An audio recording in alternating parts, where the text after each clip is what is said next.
Agenda. Yan. So, our next presenter continues the focus on the learning and development.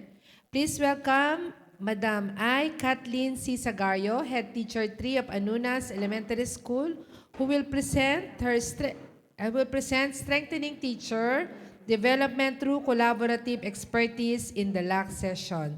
So get ready, guys, to explore innovative strategies for enhancing teacher skills and fostering teamwork in learning communities. Again, let us all welcome Madam I. Kathleen Sagario. Before anything else, I would like to greet the CID Chief of our division, Dr. Amanda C. Yutuk, sir, and Doc Agnes, Cluster 3 Public School District Supervisor, to our SEP Officer, Ma'am Irene, good morning, ma'am, and of course, Ma'am Lu, our Planning Officer, and Sir Noel. Matangkad po ba ako dyan? Ayan. Bigla akong kinabahan.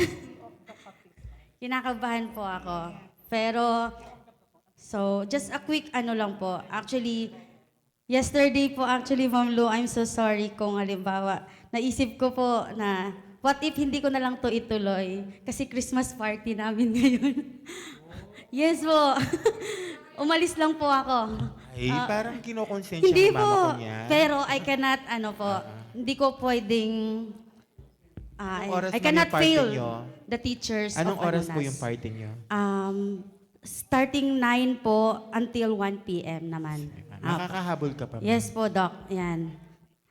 Okay. But I cannot, yun nga po, I cannot fail the teachers kasi just a quick ano lang po, as you all know, I am from Anunas Elementary School po. And everyone or anybody na napupunta po doon ay nagmamadaling umalis.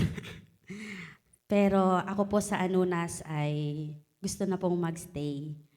So that's why nag-in-depth na po ako and nag-ano na po talaga ako sa problem na meron po kami sa Anunas Elementary School.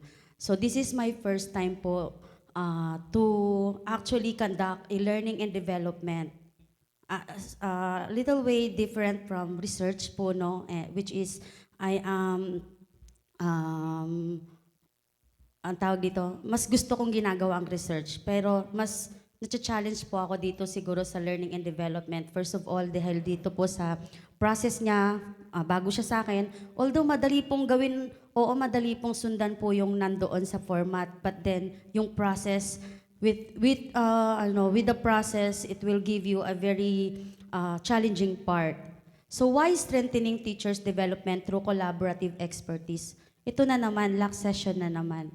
Actually, I have submitted a format aligned to 294 learning and development. But what I have prepared on my presentation is actually a book that we have in Anunas Elementary School. So as I open the book of struggle that we have at Anunas Elementary School, please bear with me po because hindi madali sa Anunas Elementary School. That's why we are off to bring change as well as development. So to explain this learning and development holistically, we must look at it as a dynamic ecosystem where administrative strategies, teachers' growth, and learners' success are interconnected. So this plan is not just a series of meetings. It is a responsive intervention designed to ensure that professional excellence continues even when physical and temporal resources are stretched to their limit. Bakit po? Because as you all know, we have 3 shifting classes at Anunas Elementary School. Magsisimula kami ng maaga at sarado na yung iba, nandun pa kami sa school. So that's our context basically at Anunas Elementary School. But allow me to still provide you the context and challenges that we do have at our school. Anunas ES serves over 300 or more learners with only 27 functional classroom. But wait, there's more. It's only actually 22 instructional classroom. The 5 classroom were borrowed. So hiniram lang po namin yung 5 classroom doon. So imagine, 3,000 for 27 classroom. So paano kami nagkasya lahat doon? And also 3-shift schedule from 6 a.m. to 10 a.m., 10 a.m. to 12 p.m., and then the last shift is 2 p.m. to 6 p.m. What is the challenges? What are the challenges we do experience? Teacher are never all present at the same time. Kaya itong party na ito, isa siya sa tumitimbang sa akin kung dapat ba siyang iwanan ko siya kasi minsan lang kami nagkikita ng pare-parehas na nandun kami. Kasi hindi nga po nagmi-meet ang mga oras namin ng mga teachers na ito ng sabay-sabay. And this is just the year-end party na hindi mo gustong i-miss sana. Pero this will be their improvement. And this is another hope for Anonas Elementary School. What will be the innovation here? A shift-based collaborative cluster instead of a fixed LAC session. Yes, kasi po shifting kami. So, we will cater a cluster-based, a group-based LAC session para ma-maximize po yung oras ng mga teacher. At the same time, it will bring improvement to their learners kasi sila po ang madidevelop dito. Now, what will be the goal and target?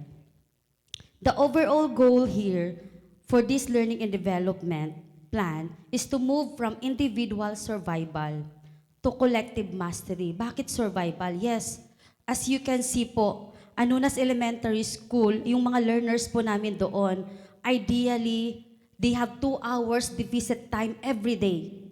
And that 2 hours multiplied by 5 times a day is 10 hours. 10 hours multiplied by 4 times a week is 40. And 40 multiplied by 10. Yes po. Hindi na po natin in-include yung holidays, yung mga So deficit po. Anong laban ng mga learners sa Anonas Elementary School sa mga regular classes ng mga bata? Kulang po sila. So that's why we need to strategize how teachers will make use that 4 hours for strategic, effective learning for our learners. When one teacher discover a strategy to manage 50 students in a 4-hour morning shift, that expertise is systematically shared with other shift classes. Yun po yung isa sa goal. As long as we can maximize the best, the most effective strategy inside the classroom within 4 hours. And our target here is to achieve 100% participation of the teaching staff in shift-based LAC sessions, resulting in at least 80% of the teachers successfully demonstrating within the PPST-aligned instructional improvements and submitting at least 2 endorsed action research proposal/outputs to the Division Research Committee by the end of school year. But in this case po, maybe I could appeal to you to extend this with not only this year, but until next year. Kasi po, it was supposed to be started last August. But I would like to appeal from the bottom of my heart to please give us enough time. Kulang po kami sa oras sa Anonas, yes. But we do love to do it with all our hearts and enough time para ma-identify namin ang dapat naming magawa para sa Anonas Elementary School. So, from this, halimbawa po, nasuggest ko siya dito na within this year, sana po mapayagan ninyo na until next school year po siya, na makapag-produce kami and ma-identify po namin ang effective para sa aming mga bata. Kasi ayaw po namin siyang madaliin. Dahil po, yun nga po yung challenge sa amin. But at this plan, at least po, we need you po to be with us in this determining how we could make such effective strategy aligned for our learners. So description of this plan, this learning and development initiative of Anonas Elementary School strengthened teachers' performance through shift-based learning action cell sessions aligned with PPST and national policies. To address increased enrollment and a 3-shift schedule flexible LAC arrangement are to be implemented to ensure continuous teacher development without affecting classes. So, of course, one of the legal basis that can be presented using this plan is the RA 10533 and also the Fed Order number 35 series 2016. Yes po. Yes po, Doc Mandy. So another legal basis po yun. Aside from the studies that brought on regarding this action plan. Why this? Why now? Di po ba? So this is the gap analysis that we do that you can actually just read on the proposal, but I have crafted it easier in this. One thing that can be considered, Anunas has a low research output and engagement in action research, actually. Another is the limited mastery of research methodologies. Later on po, I will tell you how this relevant to this plan. Bakit napunta ka sa research? Action research. Ba't napunta ka sa methods? And of course, the low confidence in data analysis. Of course, kapag sinabing data analysis, isipin nila research agad yan eh. But without knowing that simple data analysis could actually help them improve learning outcomes of their learners. So bakit nga ba ito? Kasi po, while we will be doing the LAC session with the provided topics and alignment, teachers will eventually study their own teaching strategies. If it is effective to their learners, if it is good enough for their learners, that's how it is relevant. The action research is in their learning delivery. And of course, with all the gaps, LAC session has provided another opportunity because it will become as a research incubator. So with all the topics na nasa plan po, kung nakikita nyo po yung plan na meron tayo, later on makikita, ipapaano ko rin po sa inyo, with all the topics and align initiative that they can conduct during their LAC sessions, mari-research po ng teacher kung yung effectiveness ba ng kanyang strategy sa classroom ay effective talaga. How effective it is. So teachers will deal and eventually question, tama ba tong ginawa ko? And that's how action research should follow up their delivery in the classroom. After the gap, now the how. Paano mangyayari yung LAC? So these are the strategic pillars. The proposal will function through the integrated layers. May phases po tayo. The first layer, it talks about the foundation, wherein the administrative flexibility happen. Using the Fed Order number 35, 2016, the school head will reclaim non-teaching no time. So by organizing clusters, by shift, the school respect the teacher work-life balance while fulfilling the mandate for professional development. For the phase 2, the layer 2, it is the content now where tactical skills build. The plan targets high-impact areas like ICT integration, literacy and numeracy, and inclusive education. These are not just random topics po. They are the specific tools needed to survive and thrive in a high-density plus multi-shift environment. And lastly, the layer C, the phase 3, the evidence-based growth. Dito po mangyayari yung assessment natin.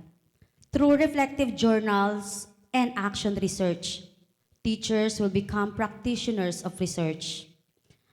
They don't just teach, they will study their own teaching and to see what actually works for their learners, especially our learners at Anunas Elementary School. Now, what will be the implementation flow for this innovation. So the synergetic flow for this implementation will holistically plan a cyclical journey. First, we have there the identification, the use of RPMS data to see where teachers are struggling. And through that data, teacher will meet each other by shift cluster to discuss these gaps. That's where interaction happens. And afterwards, application where teacher will try now a new strategy like differentiated instruction and their respective shifts. Actually, plan B to this, for each group, they can select one teacher representative to showcase one strategy, and the rest of the members we can actually observe if it is effective using a tool. So that's why I have put it there, observation, where peers observe and provide feedback using structured tools. And then lastly is a reflection. Teachers will write in the reflected journals and prepare for the best practices showcase. Now we will also go through with the strategic goal from the 5-pillar strategies. So meron tayong pwedeng maisuggest dyan, like this shift-based LAC or bi-weekly or per shift, monthly capacity building workshop. Another is the peer observation body system. Pwede po silang mag-pairing and they can actually tell each other if that is effective. And they can help each other to prepare for the preparation of showcasing, no? It's actually another strategic idea for our teachers at Anonas Elementary School. Yun, nabanggit ko rin po kanina yung ating reflection journals. And then, when will be the practices showcase happen? So, quarterly. Since we also collect data through ESMEA by quarter, doon po talagang masasabi natin that teachers provided effective strategy based on the data. And not only that, we have other way on how we can monitor the effectiveness of these strategies. Now, from the proposed intervention on the pillar strategy, ano ang kalalabasan nito? Of course, it will strengthen peer collaboration through shift-based LACs. Another is that it will improve instructional quality aligned with the PPST. And also, it will address RPMS competencies gaps and promote reflective and innovative teaching practices. Now, how this plan will be, aside from monitor, will be scored. Of course, we have the design, the use of descriptive qualitative research. Descriptive because they will be using a checklist. Qualitative because from the reflective journal and observations, magkakaroon po tayo ng teams regarding po sa pinakita ng teacher or yung kinandak ng teacher. So lahat po yan mangyayari through this design. Who are the participants? Kinder to grade 6 teachers, master teachers, and the school heads. And then, what will be the tools? Of course, una dyan inyong LAC natin. Yung FGDs, yung K indicators interview, RPMS, reflection journals. So yan po ang isa sa mga tools na align sa method natin dito sa plan na meron po tayo. The timeline supposed to be here is to conduct this for the first quarter. Meron po akong ni-ready na mga topics doon po sa plan of implementation kung kailan gagawin yung LAC session. Quarter 1 should be differentiation and classroom assessment. Quarter 2, literacy, numeracy, and inclusive learning. Quarter 3, ICT integration and positive discipline.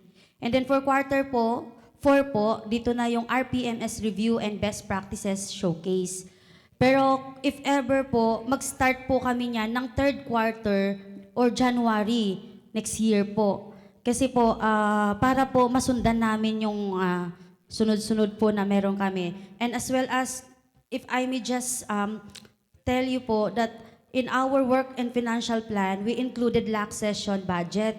So meron po talaga siya doon. Inalign ko lang po itong namin para kapag may kailangan po kaming materials, may kailangan po yung teachers, hindi po kami mahihirapan at hindi po sayang yung pin-repair ng mga teachers. And what will be the expected outcomes? Sabi nila, one stone with two birds, bongga na daw po yon. But at this plan po, we will call it a triple win.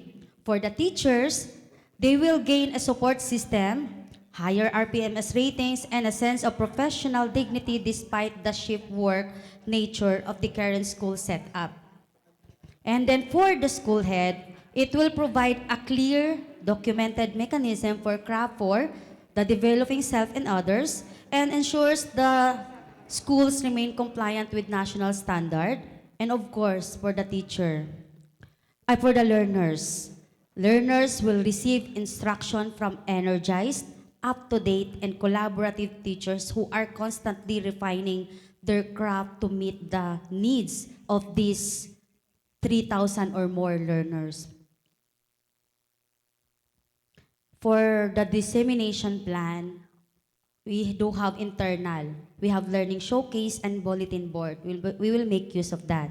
For external, yun po, division, L&D, committee, participation, kung if may convergence po. And then media, we'll be using the school FB page. And for professionalism, we can participate regional, national LAC summits. So, yun po yung plan of dissemination natin.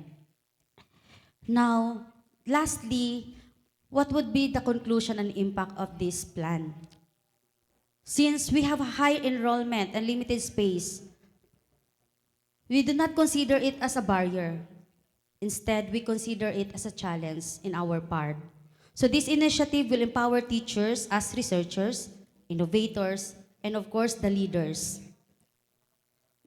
My dear panels, in essence, this proposal is a strategic bridge that will bridge the gap from our current position, current situation, to the result that we are aiming for, the high quality instruction, a research-oriented teachers, and of course, holistic developed learners. Yun po ang aming goal.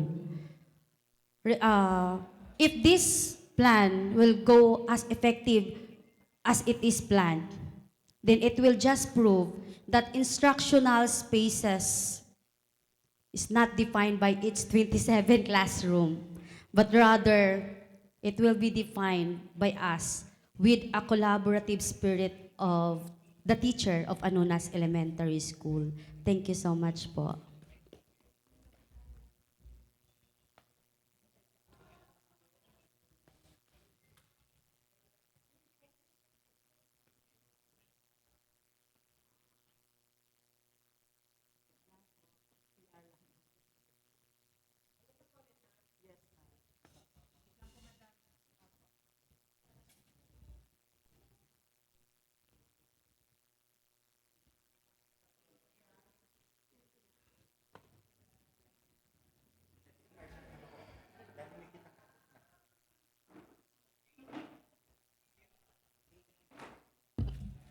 Thank you very much, Ma'am Ai, for your presentation.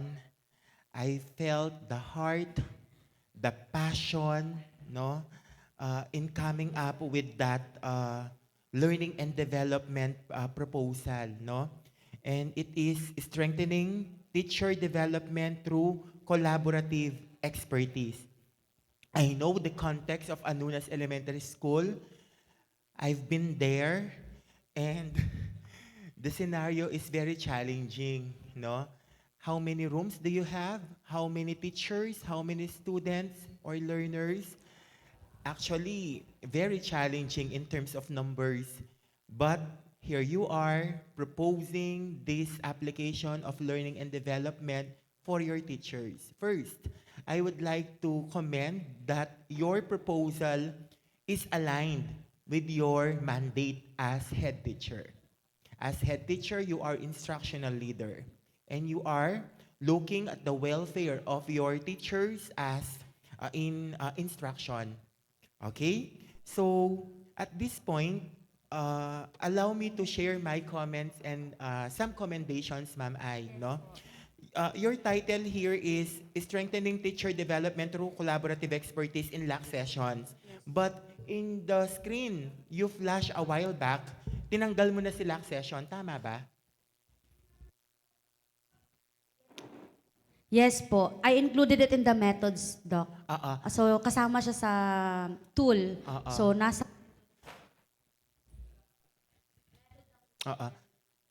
Actually, when we talk about collaborative expertise, it is actually the LAC session. So, tama, tanggalin na natin, no? Instead, hindi rin siya collaborative expertise. Gusto kong meron siyang konting twist based sa need mo, shift-based collaborative expertise. Why shift-based? Binanggit mo yan kanina. And ang collaborative expertise mo is based on the shifting of classes, di ba? Halimbawa, tapos na yung first shift. So yung first shift teachers niyan, pwedeng maglalak na sila. Tama ba ako, Ma'am Ai? Did I get your idea? Schedule niyan. Kasi anong gagawin nila? Tapos na yung klase nila, di ba? Lalo na binanggit mo kanina yung number of minutes na nawala sa mga bata due to classroom shortage. So, on that note, Ma'am Ai, no, I really commend your intention for your teachers so that they have what we call quality time, no, in staying in school. Alang-alang after class, anong gagawin nila? So, magko-collaborative expertise sila. Please correct me if I'm wrong, Ma'am Ai. How often do you conduct shift-based collaborative expertise? Is it twice a week? No, sir. Twice a month? Yes, probably that's the ideal number, sir. But I know as much as it needs, nagmi-meet po yung aming mga teachers na kapag lalo na kapag may problem po talaga, they meet each other kahit hindi po naka-schedule.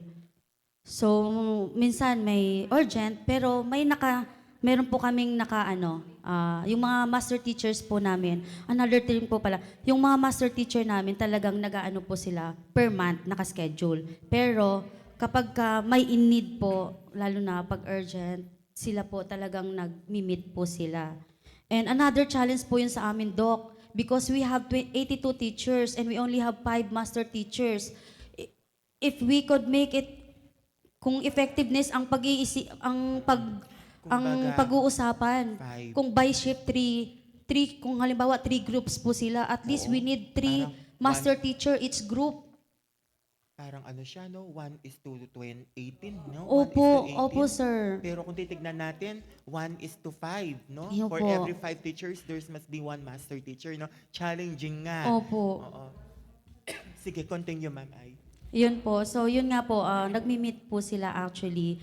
But then, it's depend on their time availability, yung flexibility po nila. Actually po, may mga scenario po na nagmi-meet sila through online naman. Pero after class na po yun.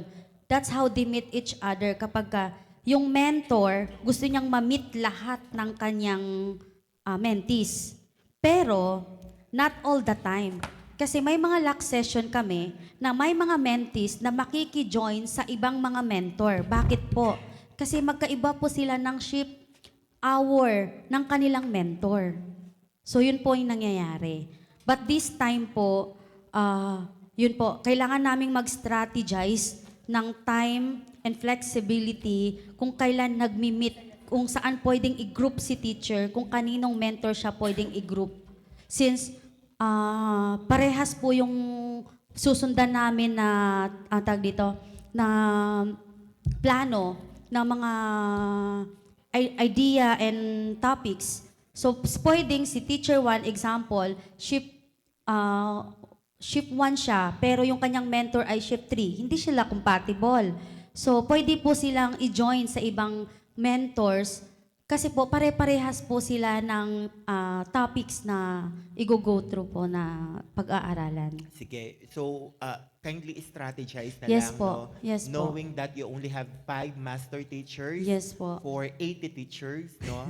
Yes, Please totoo do yan. strategize. And that is the beauty of your Yes proposal, po. no? Opo. Okay. So, Ma'am Ai, Yes po. I would like to continue, no? What is good on your paper, you have established the need for you to conduct this proposal, no? And I appreciate for including the details, even the class shift, no, of your school. And then, in terms of the methods, no, you will have this descriptive qualitative. Yes, Doc. So you'll conduct, I think instead of key informants interview, you'll have the focus group discussion. Kasi Okay. nandoon din naman ang mga teachers mo. So kahit FGD na lang, no? Yes No po, need to sige po. conduct key informant interview. And siguro din po yung sa reflection journal nila. Ayun, Ayan po. reflection Sige journal. po. Reflection journaling is different from KII. Apa, no? apa. So mag-focus ka na lang doon sa FGD para Okay, may sana sir. na lang. Okay po, Doc. Halimbawa, Yes po. pero tignan natin, Ma'am Ai, kasi shift-based collaborative expertise yan at consider mo rin yung number of teachers attending that. Yes po. Kasi sa LAC, maximum of 15, no? Yes po. So, tignan din natin yon, Ma'am Ai. Consider natin, no? Yes po. Sige. And then, what is good, Ma'am Ai? Ito, naka-note dito yung development needs mo. Kasi ito yung sinabi natin din sa nauna. I know, siguro, consolation na lang that the output of your application of learning and development will be used for your career development, no?